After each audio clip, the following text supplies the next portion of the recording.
Hi guys, जब भी हम स्टॉक मार्केट में इन्वेस्ट करते हैं, सपोज हमने कोई शेयर खरीदा है 100 रुपीज़ में और जैसे ही वो 120 का हो जाता है और अगर हमको पैसे की कुछ ज़रूरत है और हम सेल करते हैं तो हमारा 20 रुपीज़ पर शेयर प्रॉफिट हो जाता है। बट यहाँ प्रॉब्लम ये आती है कि हमारे हाथ से वो शेयर चले जाते हैं क्योंकि शेयर हम सेल कर देते हैं। बट कोई ऐसा मेथड है क्या कि हम स्टॉक्स को सेल भी ना करें और हमें प्रॉफिट भी मिल जाए? आप वीडियो को यहीं पे पॉज करके एक बार मेरे को बता सकते हैं कि कौन सा ऐसा मेथड है? जी हाँ दोस्तों, ऐसा बिल्कुल हो सकता है। इसको बोलते हैं डिविडेंड का मैजिक। अगर हम बात करें डिविडेंड की तो लास्ट ईयर फाइनेंशियल ईयर 2021 में वॉरेन बफे की कंपनी बर्कशायर हैथवे ने अराउंड 35,000 करोड़ रुपीस का ओनली डिविडेंड ही लिया है। और अगर हम बात करें इंडियन कंपनी आईटीसी की तो वहाँ पे government of India and LIC का कुछ स्टेक है। तो आईटीसी ने लास्ट फाइनेंशियल ईयर में अराउंड 2,140 करोड़ रुपीस दिया है एलआईसी को डिविडेंड और दिया है गवर्नमेंट ऑफ इंडिया को 1040 करोड़ रुपीस। यानी डिविडेंड से भी काफ़ी प्रॉफिट कमाया जा सकता है and without selling the shares. जी हाँ दोस्तों, तो आज हम बात करेंगे डिविडेंड के बारे में। डिविडेंड क्या होता है और उसके कुछ इंपॉर्टेंट पॉइंट्स या कुछ लोगों के डाउट हो जाते हैं डिविडेंड के बारे में, वो सब हम क्लैरिफाई करेंगे। मैं विजय सिंह आपका स्वागत करता हूँ आपके अपने चैनल वेल्थ की पाठशाला में। चलिए शुभ आरंभ करते हैं।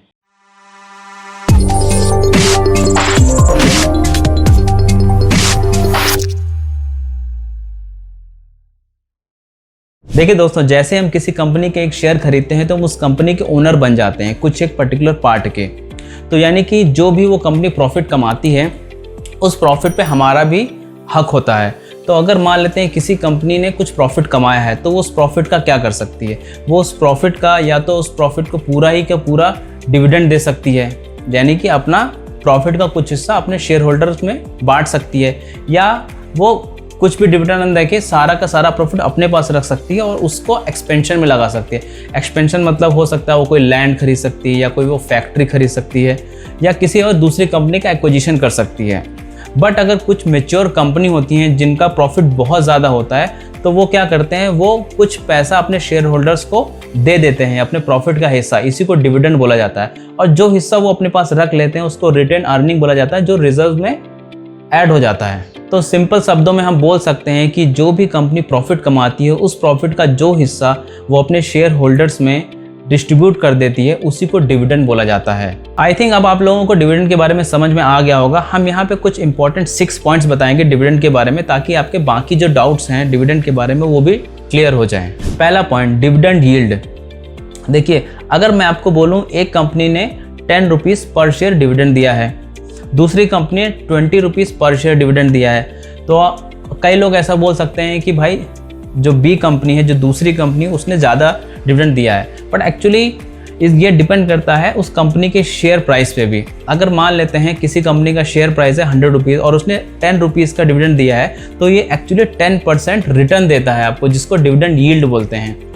लेकिन अगर दूसरी यानी बी कंपनी का जिसने 20 रुपया डिविडेंड दिया था, तो अगर उसका प्राइस 1000 रुपीज़ है तो ये सिर्फ 2% हो जाता है। तो कितना रुपए पर शेयर हमको मिल रहा है डिविडेंड, ये मैटर नहीं करता है, मैटर करता है डिविडेंड यील्ड। तो डिविडेंड यील्ड का सिंपल फॉर्मूला होता है कितना डिविडेंड कंपनी ने दिया है और क्या उसका मार्केट प्राइस है इंटू 100, जो नॉर्मली हम लोग परसेंटेज निकालते हैं। तो आप बोल सकते हैं जैसे अगर आपने 1 लाख रुपीज़ किसी एफडी में डाला है तो आपको 5% अगर रिटर्न मिल रहा है तो आपको 1 साल के बाद 5,000 रुपीज़ मिलता है। सिमिलरली अगर किसी कंपनी का डिविडेंड यील्ड अगर 6% है तो इसका मतलब होता है अगर आपने 1 लाख रुपए उस शेयर्स में डाले हैं तो आपको 6,000 रुपीज़ का डिविडेंड मिलेगा।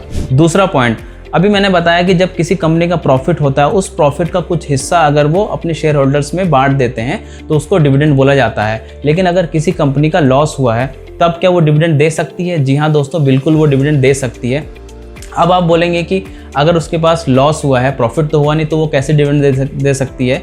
तो मैं बोलना चाहूँगा अगर कोई कंपनी पिछले 10 साल से 15 साल से अगर डिविडेंड दे रही है तो वो अपने रेपुटेशन के लिए, क्योंकि उसके पास रिजर्व्स होते हैं, जो प्रॉफिट उसका हुआ था उसमें से कुछ प्रॉफिट उसने डिविडेंड दे दिया था बट काफ़ी प्रॉफिट उसने अपने पास रखा था, तो उसी हिस्से में से यानी उसी रिजर्व में से वो आगे डिविडेंड दे सकती है। तीसरा पॉइंट, ये थोड़ा बेसिक है कि भाई डिविडेंड आता कहाँ है। जो सेविंग अकाउंट आपके डीमैट अकाउंट से लिंक होता है उसमें डायरेक्ट ही क्रेडिट हो जाता है। ये नॉर्मली सपोज आज के दिन अगर किसी कंपनी ने डिविडेंड डिक्लेयर यानी डिविडेंड को अनाउंस किया है तो अराउंड 1.5 मंथ के बाद आपको डिविडेंड मिल जाता है। फोर्थ पॉइंट, अब देखिए 2 डेट्स होती है, एक रिकॉर्ड डेट होती है। रिकॉर्ड डेट का मतलब होता है कि जिस डेट पे कंपनी जाके अपनी बुक्स ऑफ अकाउंट देखेगी कि कौन कौन से मेरी कंपनी के शेयर होल्डर्स हैं, उन्हीं को वो डिविडेंड देंगी।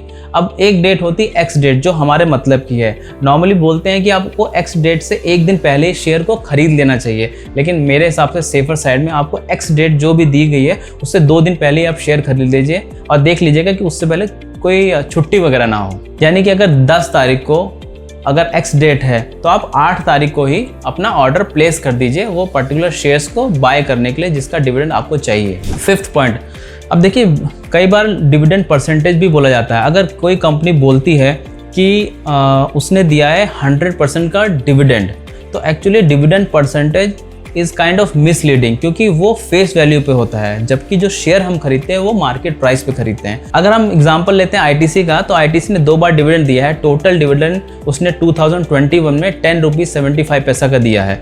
तो अगर हम डिविडेंड परसेंटेज की बात करें तो उसने 1075% का डिविडेंड दिया है। अब देखिए आईटीसी का जो फेस वैल्यू है 1 और उसने डिविडेंड दिया है 10 रुपीज़ 75 पैसा, तो 10 रुपीज़ 75 पैसा 1 रुपये का हो जाता है 1075%। तो इसीलिए सेबी ने बोला है कि आपको पर शेयर कितना रुपए दे रहे हैं ये आप लोग डिक्लेयर किया कीजिए।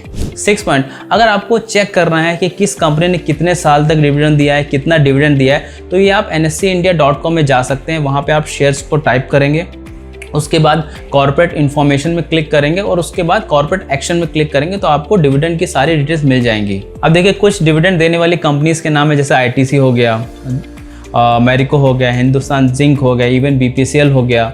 तो ये कंपनीज क्या है डिविडेंड देती हैं अपने शेयर होल्डर्स को। मैं यहाँ पे बता देना चाहता हूँ कि कुछ शेयर्स के हमने नाम लिए हैं, तो ये जो वीडियो बनाया गया है ओनली एजुकेशन पर्पस के लिए बनाया गया है। दोस्तों मैं यहाँ पे बता देना चाहूँगा कुछ शेयर्स के हमने नाम लिए हैं, कुछ के होल्डिंग्स मेरे पास हो सकती है, कुछ की नहीं हो सकती है। जैसे आईटीसी की होल्डिंग मेरे पास है, बट ये वीडियो जो है सिर्फ एजुकेशन पर्पस के लिए बनाया गया है।